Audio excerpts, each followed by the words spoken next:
Hola, muy buenas tardes, ¿cómo están? Muchas gracias por acompañarnos, agradecemos mucho su puntualidad eh, de todos y todas. Estamos hoy eh, por dar inicio. Me toca aperturar esta séptima conferencia programada en este año correspondiente a nuestras ciclo de jornadas forenses. Les agradezco muchísimo su presencia y hoy particularmente estoy muy emocionado. Porque nos van a acompañar dos personas a las cuales admiro mucho y he aprendido mucho de ellas en su trabajo. El día de hoy tenemos un tema sumamente interesante y es del reconocimiento a la reparación, claves para la atención integral de las víctimas.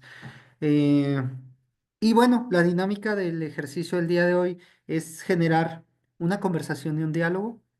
eh, y quien va a ser la anfitriona de esta conversación y de este diálogo es la licenciada Mara Gabriela Arciga Galaz, a quien agradezco mucho ser la anfitriona de la conferencia del día de hoy. Y pues bueno, sin más preámbulos, para mí es realmente un honor eh, presentarles a la maestra en Derecho Penal, Irma Villanueva Nájera. Gracias, Irma, por aceptar la invitación, por estar aquí con nosotros.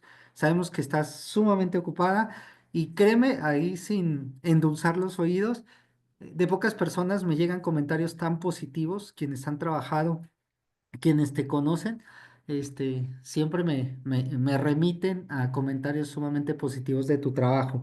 Pero para quienes nos acompañan, que a lo mejor no están familiarizados, que lo veo difícil, pero quienes no estén familiarizadas o familiarizados con tu trabajo, quisiera hacer una breve, muy breve síntesis curricular. Eh, la maestra Emma Villanueva Nájera es, como su nombre como lo digo, es abogada especializada en el litigio estratégico, en la consultoría y en la capacitación en derechos humanos. Actualmente coordinadora de proyectos para la igualdad de género, ha trabajado en la Secretaría de Educación de Nuevo León, y propuesta de protocolos para prevenir y atender el hostigamiento y el acoso sexual en el ámbito escolar y laboral de agosto de 2022 a febrero del 2025. También comisionada de Ejecutiva de Atención a Víctimas del Estado de Chihuahua, en sus siglas CEAVE, de abril del 2017 a septiembre del 2021. También docente del instituto, de este Instituto de Psicología Forense y próximamente docente de las especialidades que están por abrir en agosto. La maestra ha participado en el Centro de Derechos Humanos de las Mujeres, en despachos jurídicos privados, en la Comisión de Solidaridad y Defensa de los Derechos Humanos, pero entre ello también, y es sumamente destacable, que es una gran tejedora de estrategias integrales de atención a víctimas del delito y violación a derechos humanos, una impulsora del litigio estratégico integral que sentó precedentes judiciales, no solamente a nivel estatal, sino a nivel nacional, impulsora de liderazgos y empoderamiento de las víctimas a través de la capacitación, la investigación y el litigio en el SPA. Capacitadora en temas de derechos de las víctimas en el nuevo sistema penal acusatorio en el marco de derechos humanos nacional e internacional, en la norma oficial mexicana 046 del sector salud, implementación de protocolos en la atención a la violencia familiar, sexual y feminicida, integralidad en la atención a víctima, entre otros. La maestra, y solo por mencionar algunos, ha impartido más de 100 capacitaciones en el estado y en el país. Pues sin más preámbulos, yo cedo el micrófono tanto a nuestra anfitriona como a la maestra y espero que todas y todos quienes nos acompañan el día de hoy, eh, pues saquen tanto provecho como un servidor de poder escuchar a la maestra a través de esta conversación guiada que Mara nos va a facilitar. Solamente recordarles que el chat está abierto por si alguien durante la conversación quiere participar planteando alguna pregunta, algún interrogante, se sienta en libertad de hacerlo, que la licenciada Mara le va a dar seguimiento. Sin más, cedo el micrófono. Muchas gracias, Julio. Te agradezco infinitamente la presentación a nuestra admirada maestra Villanueva. Realmente, quienes tenemos el placer de conocer su trabajo, pues nos sentimos honrados de poder participar con ella y de escucharla el día de hoy. Y sobre todo, pues un honor que me hayan permitido formar parte de esta plática, diálogo con la admirada maestra. Maestra Villanueva, pues tenemos todavía bastante tarde por delante tenemos poco tiempo para disfrutar sus conocimientos y no quisiera perder mucho tiempo a las personas que se encuentran conectadas. Les invitamos también a realizar sus preguntas por el chat, pero pues vamos iniciando con aquello que nos genera la duda y por lo que queremos aprovecharla. Mi primera pregunta sería, ¿cuáles son los principales desafíos que enfrentan las víctimas al intentar acceder a la justicia y sobre todo a la reparación del daño en el contexto de los sistemas judiciales actuales? Sabemos que viene un universo de reformas, sabemos que existen cambios en la actualidad, pero queremos entenderlo, cómo es que las víctimas enfrentan estos desafíos. Le dejo el micrófono abierto. Gracias, muchísimas gracias, Julio León y Mara. Muchísimas gracias por la presentación y por este espacio también que da el Instituto de Psicología Forense para reflexionar en un tema tan importante, eh, vigente y que tiene aún grandes desafíos como es la atención a víctimas. Yo la charla la llamaba y con esto quiero dar un poco de respuesta a esta primer pregunta. La charla, cuando me pidió un nombre de la charla, dije, bueno, ¿qué sería importante, no? Entonces yo puse de reconocimiento a la reparación, ¿no? Hablar en este tránsito de las personas que han sido víctimas de alguna conducta delictiva. ¿Cuál es el camino que ellas transitan? ¿Con quién se van encontrando? ¿Quién las va acompañando? ¿Cuáles son sus derechos? ¿Cuáles son las obligaciones del Estado? Pues en este deseo muy genuino que tienen toda aquella persona que ha vivido un acto victimizante y que ha dejado consecuencias. Por eso decía yo, de reconocimiento a la reparación. Y creo que ese es el desafío, ese es el gran desafío, iniciando por reconocer quiénes son víctimas, ¿sí? Y develando, pues, todas aquellas conductas, que tienen a veces las personas operadoras de justicia que impiden o dificultan que haya un reconocimiento de estas víctimas. La Ley General de Víctimas habla de que es víctima toda persona que haya sufrido o resentido un daño en su integridad física, psicológica, emocional, en su patrimonio, en sus derechos, ¿verdad? Que le haya causado un daño. Así de sencillo lo dice, ¿no? Y pareciera que no se requiere nada más que llegar y relatar cuál es la conducta que vivió. Sin embargo, pues hay una normatividad nacional y estatal, que es la Ley General de Víctimas, que establece también una serie de requisitos para ese reconocimiento. Un reconocimiento formal, por así decirlo, de las víctimas, para que puedan entonces, o este reconocimiento pueda ser la llave para el acceso a los derechos y las obligaciones que tiene el Estado. En este camino de exigencia de investigación, de exigencia de justicia y de sanción y de reparación. Entonces, el reconocimiento y la reparación de las víctimas, pues son dos pilares fundamentales para garantizar el acceso a la justicia y fortalecer el Estado de Derecho democrático, basado en el respeto a los derechos humanos. En sociedades como la nuestra, que enfrenta altos índices de violencia y desigualdad, atender integralmente a las víctimas no solo constituye una obligación ética, sino también un mandato jurídico nacional e internacional.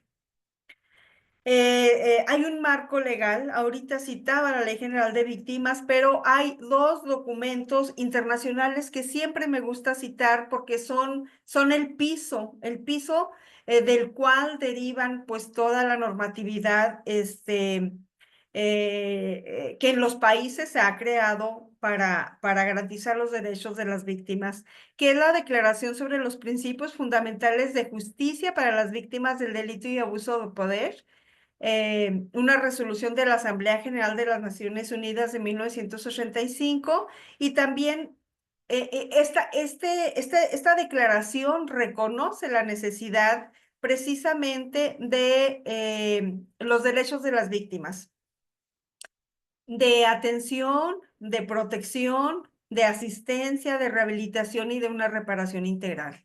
Y establece pues también una serie de obligaciones para los estados para acompañar con la debida diligencia a estas personas.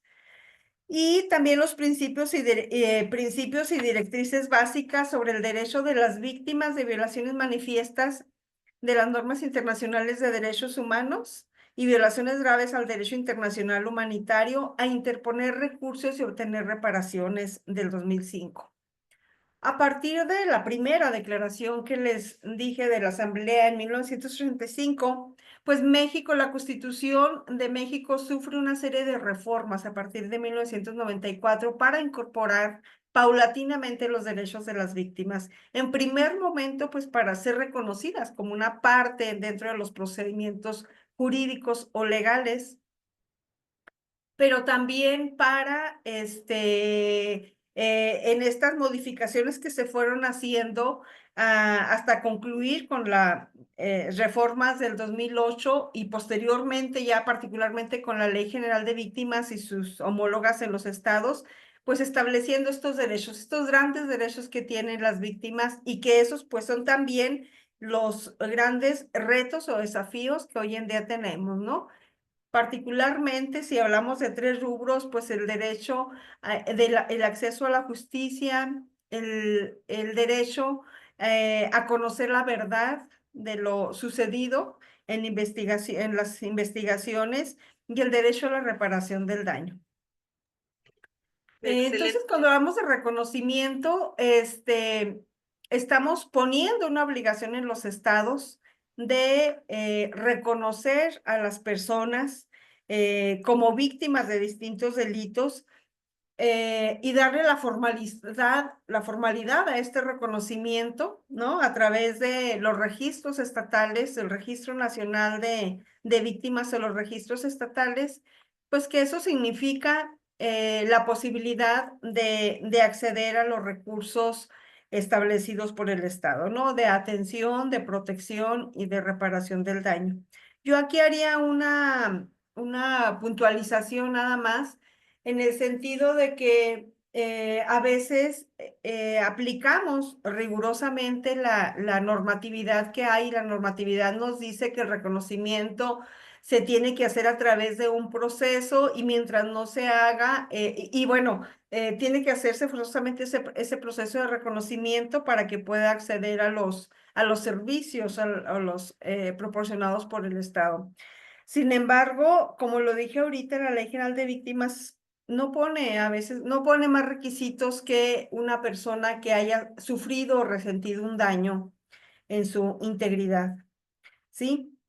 Para que sea sujeta de protección por parte del Estado y proporcionar una serie de servicios con la finalidad de restablecer la dignidad o restablecer las condiciones que ella tenía o vivía antes de los hechos. Entonces, este reconocimiento, pues, es el primer gran paso hacia el ejercicio de los derechos constitucionales. Mil gracias, maestra. Yo creo que quisiera rescatar de esta respuesta dos factores, yo creo que sumamente importantes que nos hizo saber. El primero, reconocimiento a las víctimas. ¿Cómo es que podemos asegurar que las víctimas puedan acceder a esta cuestión de ser reconocidas de manera integral, que ya no la ha ido desglosando poco a poco con las cuestiones de las leyes generales, la declaración y la resolución? Y tomando a consideración lo que mencionaba de la resolución, otro de los aspectos que me gustaría consultar sería la necesidad de las víctimas. ¿Cómo es que nosotros como instituciones o aquellos que participamos dentro de las instituciones podemos asegurar que se aborden de manera efectiva las diversas necesidades, tanto físicas como psicológicas, jurídicas y sociales, de ellos quienes solicitan el acceso a esta justicia, garantizando esta atención integral? partiendo de la idea de que, bueno, se supone que la víctima debe de participar en todo proceso y es su derecho formar parte del mismo, pero muchas de las veces excluimos a la víctima pensando que no quiere o no sabe cómo formar. Se crean personajes dentro de los procesos como los asesores, los defensores, parte de lo que forma la estructura, pero realmente cómo nosotros como instituciones podemos asegurar que se aborden de manera efectiva y diversa aquellas necesidades. Es un planteamiento muy, muy importante porque realmente en la práctica existe como una idea de que las víctimas necesitan una asistencia total, ¿no? Y cuando hablo de una asistencia por parte, ya sea del Ministerio Público, de los asesores jurídicos o de las instituciones que brindan una atención, a veces pues olvidamos lo esencial que es escucharles, ¿no?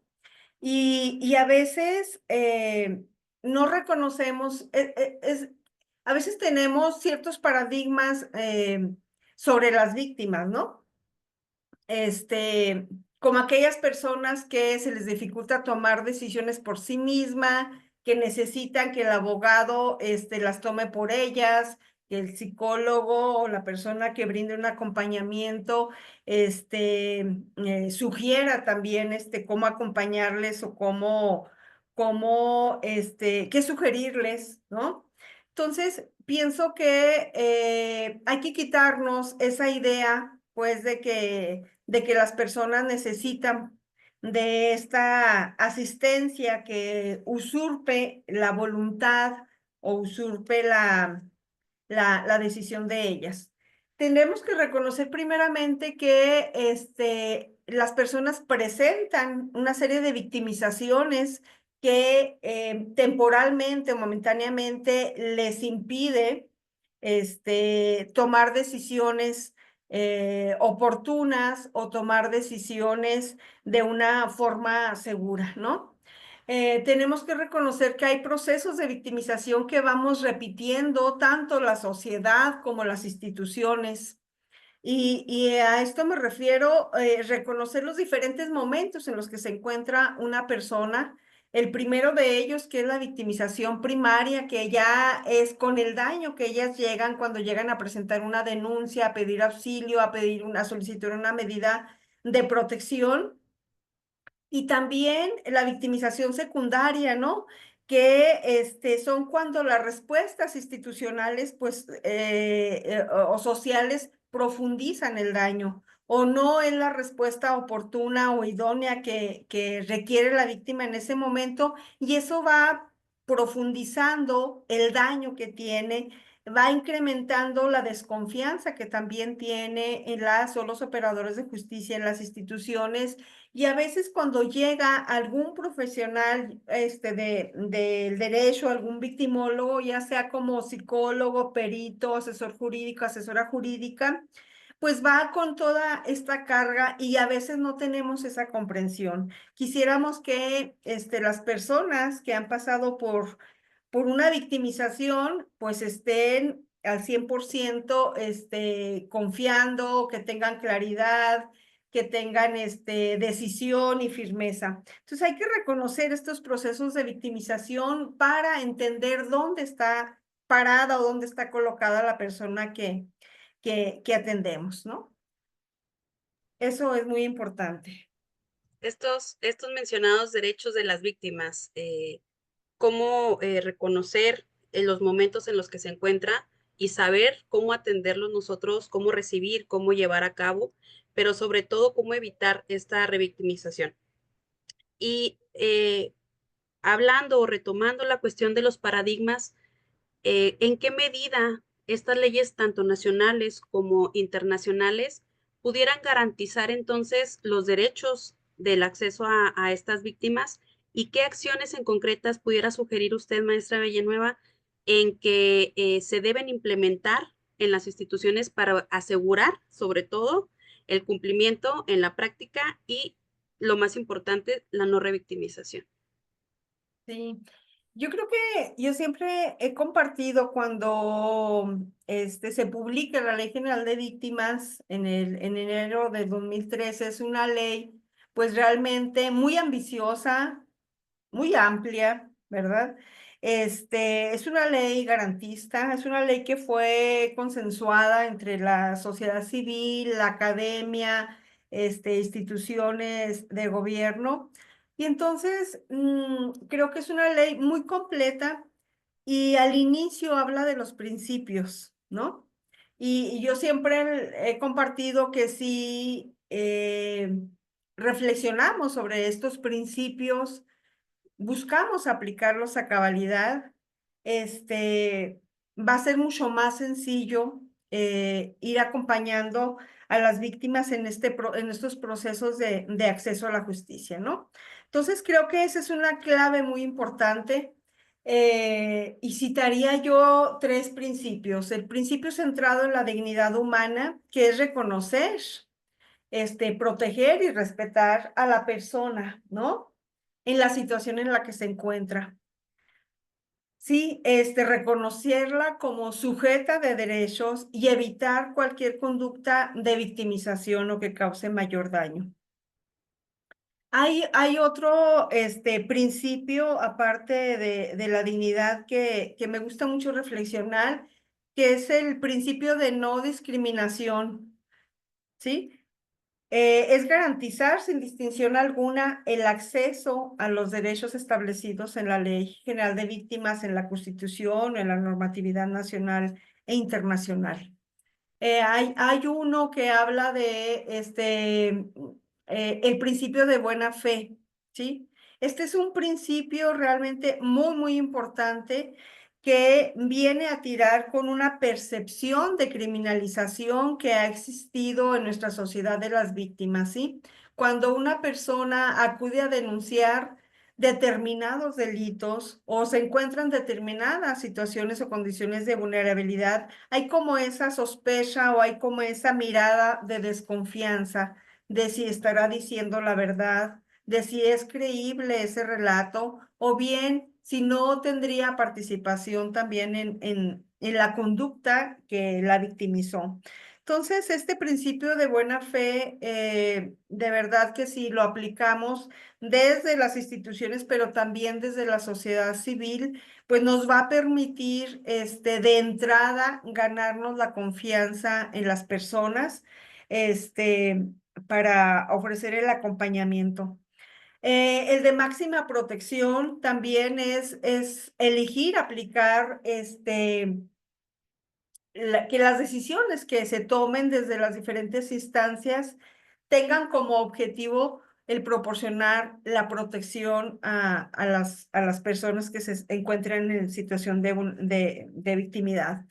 Y también con esto, también es importante pues la mirada que tenemos, que se tienen desde donde se acompañan a las víctimas, y es reconocer la necesidad del enfoque de derechos humanos y también del enfoque de género o interseccional, ¿sí? Es decir, reconocer las distintas vulnerabilidades que se cruzan en una persona y que la hacen mayormente, pues, vulnerables, ¿no?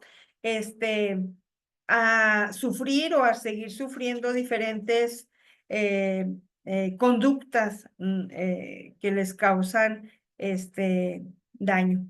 Es importante, por ejemplo, eliminar los estereotipos sociales o los estereotipos de género, que son aquellas consideradas aquellas ideas preconcebidas que tenemos de las víctimas, sobre todo determinados delitos que nos llevan, como decía ahorita, a dudar de su dicho.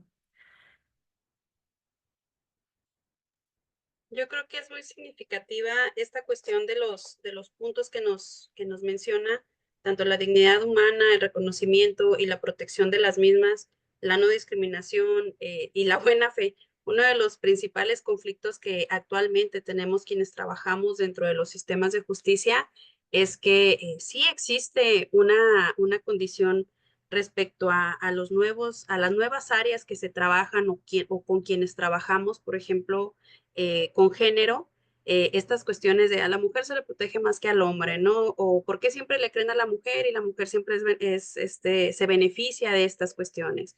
Es que puede ser que esté fingiendo, pues bueno, estadísticamente no nos mienten en que las mujeres son quienes generalmente tienen un mayor índice de víctimas y que son víctimas de diversos hechos, ¿no?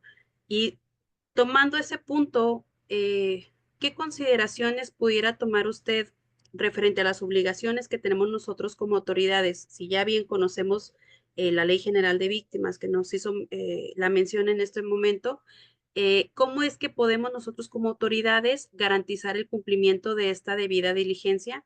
Ya nos hizo un pequeño desglose sobre cada uno de estos aspectos, el reconocimiento, la dignidad humana, la no discriminación, la aceptación de la buena fe, pero enfocado precisamente a facilitar el acceso a la justicia. ¿Cómo podemos quitar estos pequeños sesgos que aún, bueno, no pequeños, estos grandes sesgos que aún nos encontramos en las instituciones?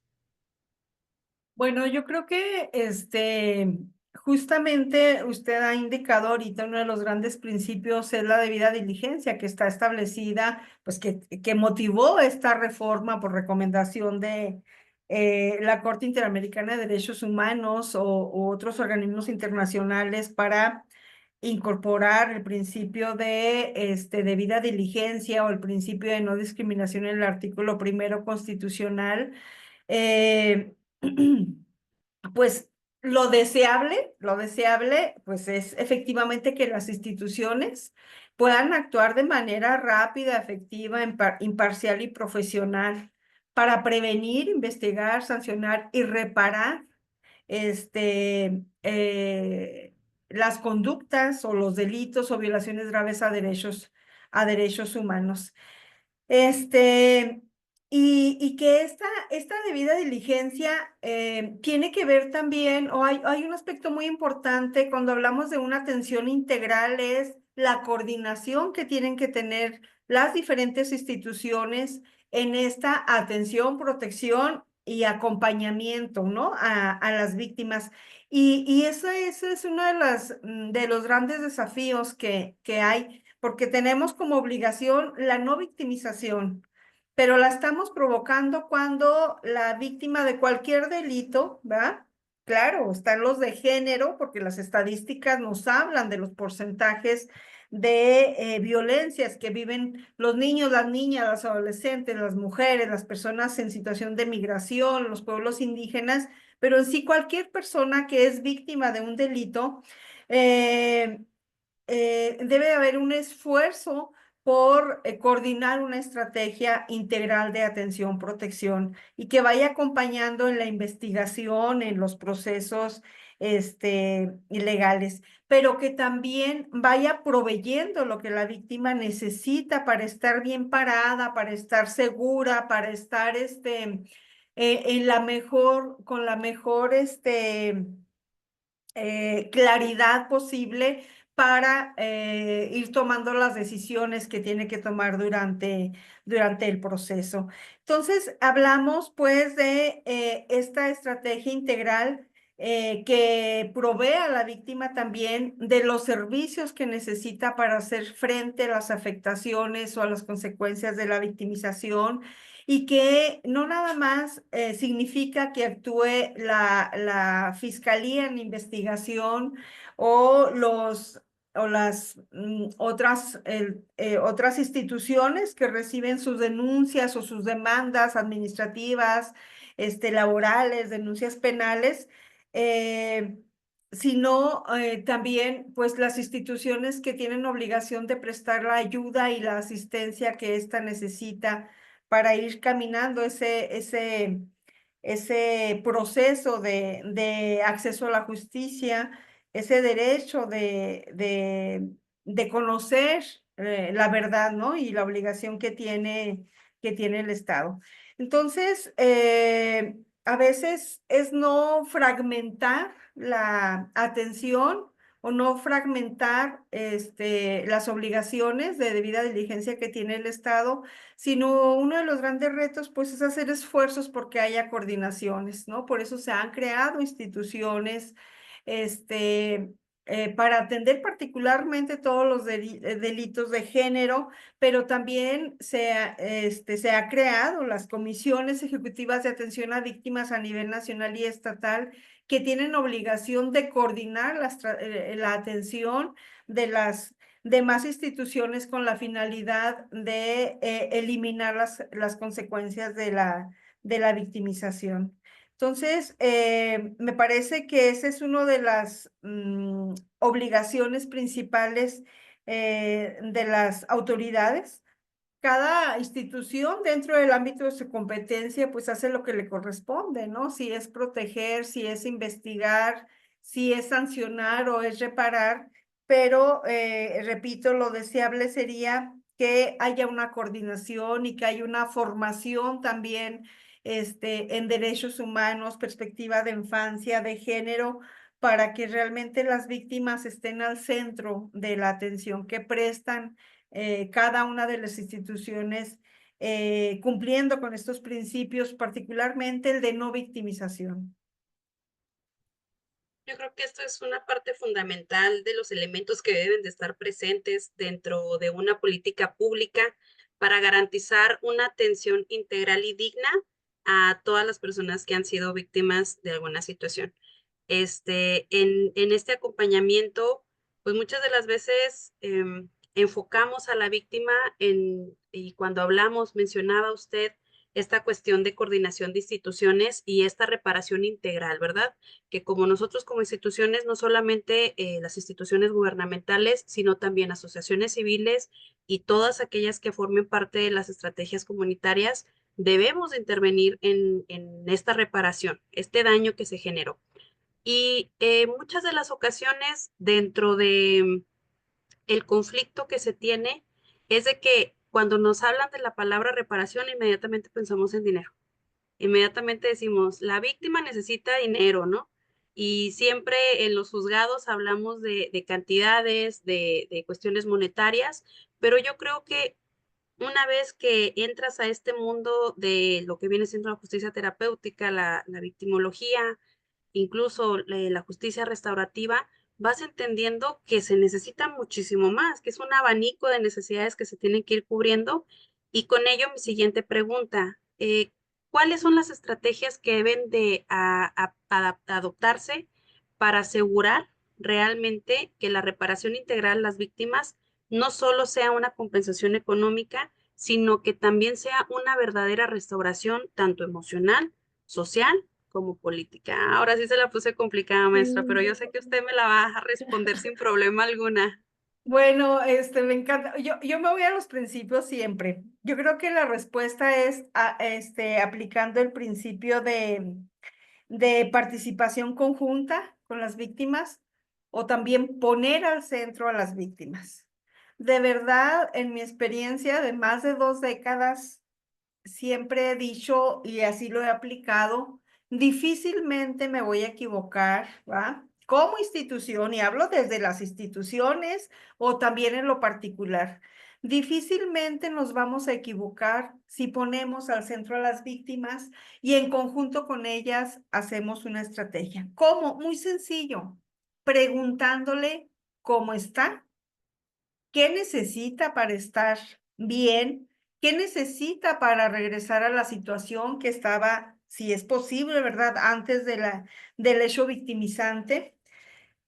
Hablando de aquellas ocasiones en las que se pueda restituir la situación en la que se encontraba, porque sabemos que hoy hay delitos considerados de lesa humanidad, ¿no? Como la desaparición de personas, pues el desplazamiento, los feminicidios, los homicidios, las ejecuciones extrajudiciales, que difícilmente puede uno regresar al Estado, ¿no? Tiene uno que aplicar también el enfoque transformador, que es cómo vamos transformando las realidades. O sea, a final de cuentas, las autoridades tienen que hacer todo lo posible a través de los procedimientos de acceso a la justicia para transformar las realidades que existían en el momento que esa persona vivió el hecho victimizante.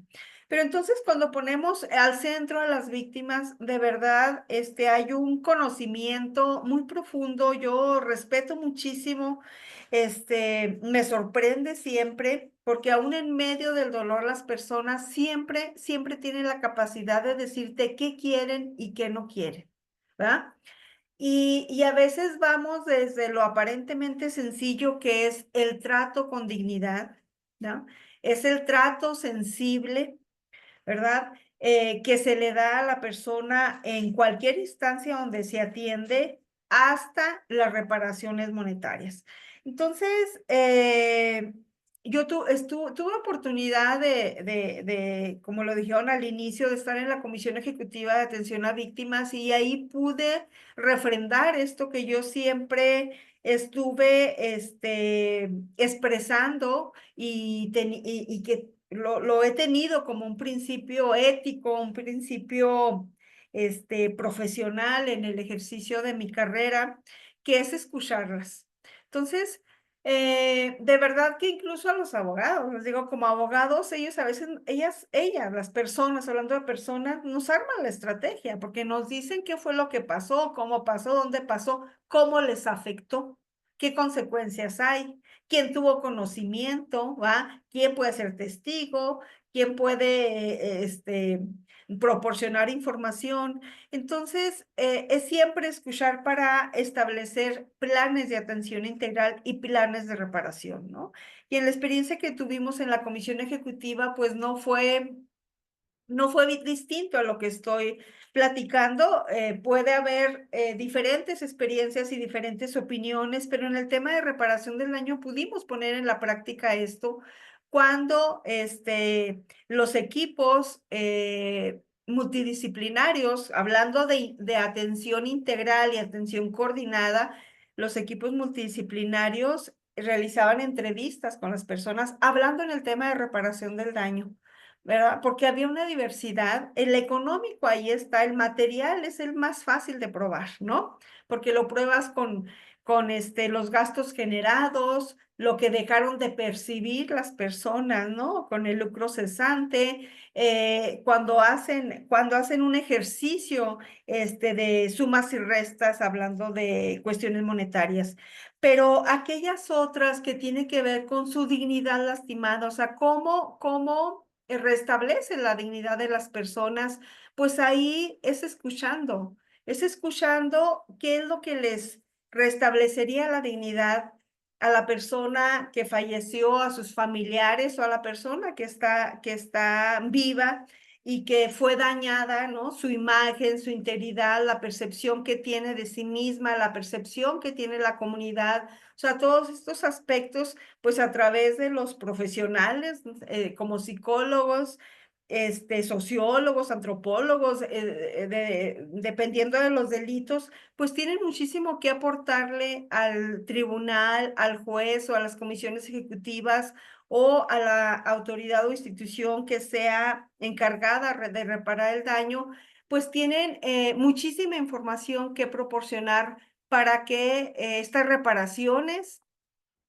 sean satisfactorias, ¿sí?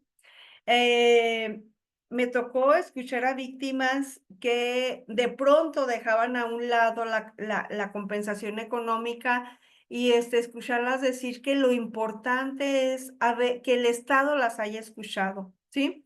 Restablecer la dignidad de su familiar desaparecido, de su familiar víctima de feminicidio, de homicidio, el que se sancione a una persona y se le diga que la conducta que tuvo de violencia familiar no era porque la quería mucho, ¿no? Esa celotipia no era porque la quería, la perseguía, la acosaba, la buscaba. El que una autoridad, un juez o una jueza les hayan dicho que esa conducta estaba prohibida, que hacía daño, causaba un daño, pues eso ya era reparador para las víctimas. Entonces, la ley general establece diferentes formas, ¿no? De la indemnización, la compensación, la satisfacción, las garantías de no repetición. pero aquí lo importante es las personas que viven un hecho victimizante, ellas de verdad te dan la receta, o sea, te van diciendo, y uno como abogada ya va clasificando en cada uno de los elementos de reparación. Para las personas es sumamente importante el que piden una disculpa, ¿no? Y hay como mucha cerrazón en este tema, y esto tiene muchos tintes de justicia restaurativa. En estos círculos de paz, de justicia restaurativa, pues la finalidad es restaurar el tejido social. La finalidad es que la persona que sufrió la conducta sienta que la otra al menos reconoce y le dice lo siento, ¿no? Y también para quien delinque, para quien comete la conducta, pues quiero pensar, y así lo dicen los especialistas, pues también es como tomar una mayor conciencia de que la conducta que tuvo causó un daño y un sufrimiento a la otra persona. Entonces, cómo queremos recomponer el tejido social en estas condiciones de inseguridad que vivimos, en estos altos índices delictivos? Que tenemos en estas estadísticas que cada año lamentablemente nos dicen que se van incrementando los delitos de violencia sexual, de homicidios, de feminicidios, de desaparición de personas, de desplazamiento, ¿no? Que hablando de delitos de víctimas de desplazamiento, pues una gran dificultad que tienen, hablando de lo que empezamos diciendo, del reconocimiento como víctimas, ¿no? Porque hay una omisión de reconocimiento como víctimas a quienes han sido desplazados, que es una grave violación a derechos humanos.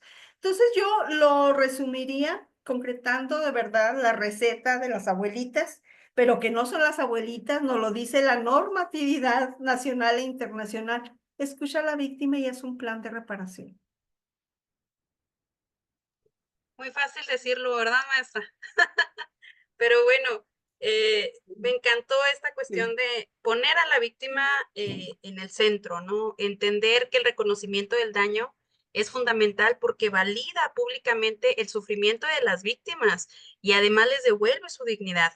Y este acto rompe con la negación o el olvido institucional, permitiendo y entonces ayudando a restablecer la confianza tanto en el Estado como en la sociedad, y permite entonces iniciar procesos de sanación personal y colectiva. Y Yo creo que colectiva, sí, yo creo que eso comunitaria. es completamente, estamos de acuerdo en ello. Y precisamente la construcción de estos monumentos, de estos aspectos de perdón, de memoria histórica, nos permiten ayudar a reconstruir esta identidad colectiva, como lo mencionábamos, y la confianza entre los miembros comunitarios. Y además promueve, bueno, yo soy un amante de la justicia restaurativa, una fiel creyente de ella, y promueve precisamente la reconciliación, el diálogo, el reconocimiento de lo ocurrido, no solamente para una de las partes, sino para quienes forman parte de los procesos y pues previniendo futuros ciclos de violencia. Entonces, fíjese, ya se nos han ido 47 minutos en esta hermosa plática, en este diálogo. Yo los he disfrutado, se me han ido como agua. Creo que alcanzamos a tener una última pregunta para poder pasar a algunas de los compañeros si tienen dudas y poder abarcarlas, a dejar unos 10 minutos para ello. Y pues mi pregunta final y conclusión para todas estas reflexiones, hablamos desde el reconocimiento, la reparación, los derechos y obligaciones, las leyes, paradigmas, el reconocimiento a los momentos en los que se encuentra cada uno y una de las víctimas. Hablamos de la dignidad humana, de la protección, la no discriminación, la buena fe, y llegamos hasta este punto. ¿Qué papel se puede desempeñar tanto los y las especialistas en victimología, que aquí tenemos también una especialidad en victimología, haciendo un comercial, aquí el instituto los puede capacitar en ello? ¿Qué papel pueden desempeñar las y los especialistas en victimología y los futuros profesionistas en la mejora de la atención y la reparación de las víctimas? ¿Y cómo podemos fomentar esta participación activa en la construcción de un sistema de justicia, sobre todo más inclusivo y más equitativo? Me dio un ataque de tos que voy saliendo de un resfriado. Pues usted lo ha dicho, Me parece que son dos, yo lo diría dos aspectos. Hay más, ¿no? Pero centrándolo ahorita y retomando lo que usted dice, una de ellas es la formación. Una de ellas es la especialización. Hasta hace muy poco tiempo, si vemos las reformas en la Constitución para incorporar los derechos de las víctimas, 1994, llega la Ley General de Víctimas y hoy en día hay muchísima resistencia para reconocer los derechos de las víctimas, ¿no? Para reconocer su voz, para reconocer su oposición a alguna decisión que tome alguna autoridad que le perjudica, que considera que no. Eh, este, por lo tanto, creo que la capacitación y la formación, la especialización de toda persona que atiende a víctimas, que son prácticamente todas las instituciones en sus diferentes momentos, investigación, protección, sanción, reparación, tiene que haber una alta especialización, ¿no? En la normatividad, el conocimiento de la normatividad nacional e internacional. Conocer la historia o el contexto histórico de las víctimas es sumamente importante para no olvidar la obligación que tenemos hoy en día. Pero sabemos que no es suficiente también, ¿no? Podemos cursar maestrías, podemos cursar diplomados, pero hay otra parte que tiene que ver con la sensibilización. Algunas psicólogas, y aquí están psicólogos, ¿no? Cuando nos hablan que no me gusta mucho cuando se habla de ir a sensibilizar a las personas, funcionarios o funcionarios o para que incorporen la perspectiva de género o derechos humanos, ¿no? Pero entendiendo esta sensibilización como, no porque sean insensibles, ¿no? Sino a veces es el desconocimiento también, pero es tomar mayor conciencia también y reflexionar profundamente en que la atención, el servicio que presten puede aminorar el sufrimiento y el daño y reparar o pueden incrementarlo, ¿no? Entonces, esta segunda parte, la primera de profesionalización, capacitación constante, supervisión también, y la otra que es la sensibilización y que es la toma de conciencia de la responsabilidad que tienen, pues me parece que esos son dos aspectos muy importantes y que deberían de cuidarse y garantizarse en esta atención a víctimas, ¿no? En este reconocimiento y en este trayecto que recorren hacia una reparación integral. Iba a decir ahí algo muy importante, este, pero bueno, ya se me fue la idea. Tiene que ver, la sensibilización también tiene que ver con la eliminación de los prejuicios o estereotipos que tenemos de las personas, ¿no? Toda aquella idea preconcebida o aquella idea que nos lleva rápidamente a tener un prejuicio sobre la persona que estamos atendiendo, acompañándola, se necesita eliminar. De las últimas recomendaciones de Comité CEDAW, al menos habla, para México, pues habla de que se ha avanzado en la normatividad, se ha avanzado en las instituciones para atender los delitos de género contra niñas y mujeres, pero el reto más grande está en la eliminación de los prejuicios, ¿no? Y eso pues no es otra cosa nada más que pues tener un proceso de desaprender, ¿no? La forma de actuar, la forma de atender, de acompañar, que históricamente pues está permeada, ¿no? De estos estereotipos o estos prejuicios, que nos llevan a la victimización. Entonces ahí el reto es mayúsculo, es tremendo y eso se requiere pues de la formación, de la supervisión, del monitoreo constante de quienes acompañan estos procesos. Pues yo creo que esto es uno de los de los cierres más simbólicos, porque coincido en cada una de sus palabras, maestra, y sobre todo entender cómo es que la importancia a la justicia social y al reconocimiento de las víctimas como pilares fundamentales se necesita para poder lograr esta paz. Me voy a tomar estos últimos minutos que tenemos para hacer una pregunta que tengo aquí en el chat de Catherine Gallegos, referente a, con su experiencia en la CEAVE, ¿qué tan relevante es el presupuesto para las instituciones, no solo para reparaciones económicas? Pues escuchar a la víctima puede resultar en inversiones que muchas veces no pueden hacer los organismos.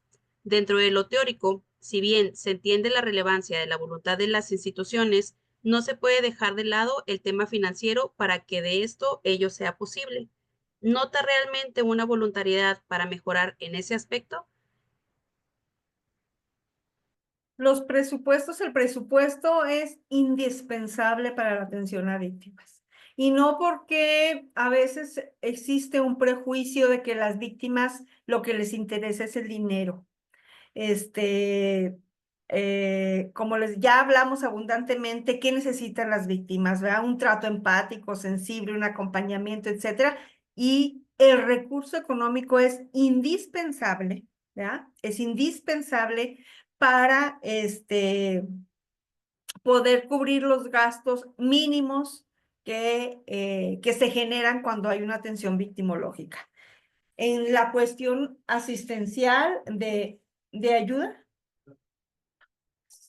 en la cuestión de asistencia, una vez que sucede o que acaba de suceder el hecho victimizante, desde ahí, hasta la reparación integral. Entonces, los presupuestos, si bien es cierto, no son lo único, ¿va?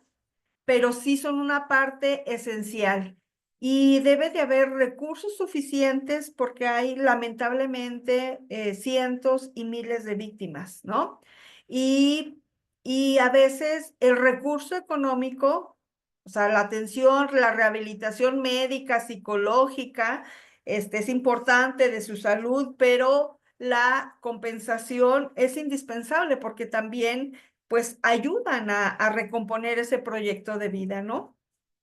Definitivamente tiene que haber un compromiso por parte de los estados, un compromiso, se debe de reflejar este compromiso, esta responsabilidad en un presupuesto que pueda atender estas necesidades. Es vital el recurso económico porque es necesario también hacer las reparaciones monetarias, ¿no?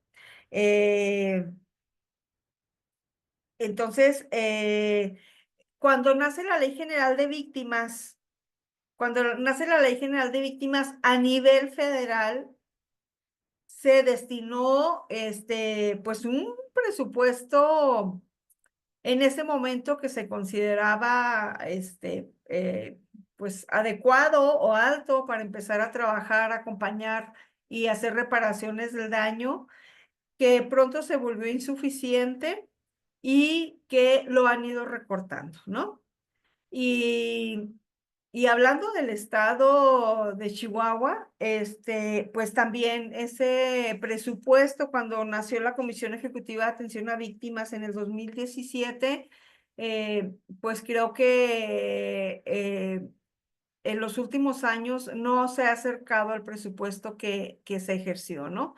Y que era insuficiente, era insuficiente. Entonces, no es que se enfoquen en el recurso económico, pero este es necesario para hacer frente a las necesidades materiales que tienen las víctimas, de verdad. Eso diría. Ok, maestra, le comento, hay palabras de admiración en el chat por parte para usted. Perla Coronado nos dice, excelente como siempre, maestra Villanueva. Al igual, tenemos una última pregunta, a ver si podemos ser un poquito puntuales con ella, nomás para no dejarla aquí en el chat, perdida. En estos, ya nos queda un minutito, pero podemos cerrar con esto e irnos todos a descansar, ¿verdad? Todas y todos. Pregunta Carla Fernández, ¿qué considera usted que suceda tanto en los ámbitos administrativos, las unidades de responsabilidades administrativas, así como en el ámbito laboral, para que no se le dé importancia y o lugar a la reparación del daño de las víctimas? Bueno, yo creo que trataré de ser muy breve. Es una pregunta muy, muy importante porque creo que lo que ha sucedido es que hablamos de víctimas y lo relacionamos con el ámbito penal y con los delitos, ¿va? Y creemos que nada más a las víctimas de delitos se debe de reparar. Olvidamos el ámbito laboral y los ámbitos administrativos donde hay conductas que causan un daño y que estas conductas pueden constituir un delito, sí, y sigue su rumbo por el proceso penal, pero también hay procedimientos administrativos donde definitivamente se pueden establecer reparaciones del daño y se deben de cubrir y establecer. Yo creo que es más que nada desconocimiento, o sea, creemos que las otras instancias administrativas o laborales no les corresponde, ¿va? Sancionar estas conductas. Entonces, hay sanciones administrativas que conllevan una restauración del daño causado y una reparación, ya sea a cargo de quien comete la conducta, que puede ser otra persona, funcionario, o bien a cargo de una institución. Creo que no lo tenemos, pues, los abogados, creo, mapeado. Es un tema relativamente nuevo y eso es lo que sucede. Pero tenemos que avanzar, Carla Fernández, tendríamos que avanzar en esos aspectos porque la violencia en el ámbito laboral, en el ámbito administrativo, puede dejar consecuencias muy graves en las personas, ¿no? La violencia, el acoso, el moving, como lo dice la Suprema Corte de Justicia de la Nación. Entonces, pues hay que avanzar en estos temas, en estos otros ámbitos o espacios. Maestra, pues agradecida infinitamente tanto con el instituto como con el maestro Julio la invitación. También por aquí tras bambalinas, ahí a nuestra querida José, que siempre nos apoya Gracias, con todo José. esto. Y permitirnos, mire, ahí está, la mujer exitosa tras bambalinas, permitirnos a usted exprimirla durante esta hora de sus conocimientos, tener la posibilidad de escucharla tan gratamente para quienes conocemos su trayectoria, pues realmente, ahora sí que me preguntaba Julio, es un honor poder estar escuchándola.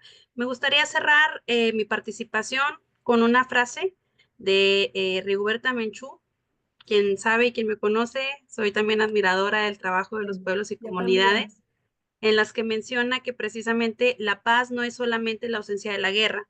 Mientras haya pobreza, racismo, discriminación y exclusión, difícilmente podremos alcanzar un mundo de paz. Mil gracias a todos y a todas por permitirnos robarles esta hora de su tiempo. Dejo la voz al maestro Julio León para concluir la misma. Maestra, agradecida infinitamente.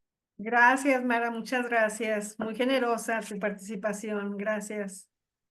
Eh, Maestra, muchas gracias por hacer un tiempo en su apretada agenda para poder venir compartir, no solamente desde lo académico, sino desde lo personal o laboral, la experiencia que nos inspira en su trabajo.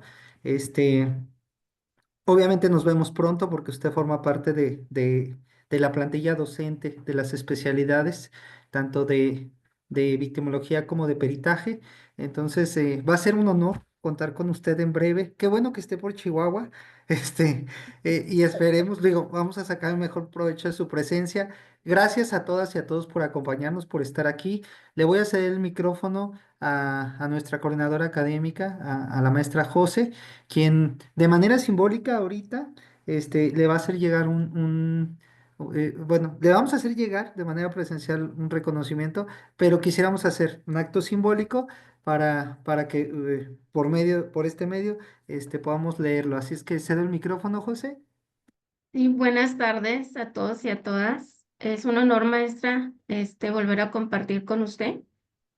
Y por parte del instituto, pues voy a leer el reconocimiento que se le entrega por su participación.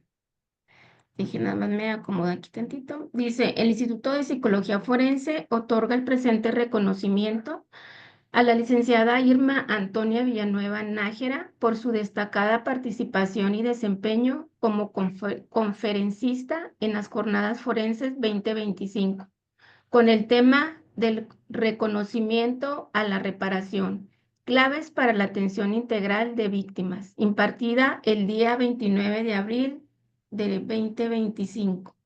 Firma, pues, nuestra directora del instituto, la maestra Socorro Elvia López Campos. Muchas gracias, maestra. Gracias al instituto, gracias a cada una y uno de de quienes estuvieron presentes. Y pues bueno, nos seguiremos encontrando. Muchísimas gracias. Gracias a todas y a todas por su presencia. Les deseamos que pasen un excelente de lo que queda de la tarde. Nos vamos con un muy grato sabor de boca, Carla. Qué gusto verte. Y Perla también. Y a quienes nos acompañaron, pues nos vemos la próxima semana. Que estén muy bien. Un gusto. Gracias también a Mara por ser nuestra excelente anfitriona. Gracias. Hasta luego. Hasta luego.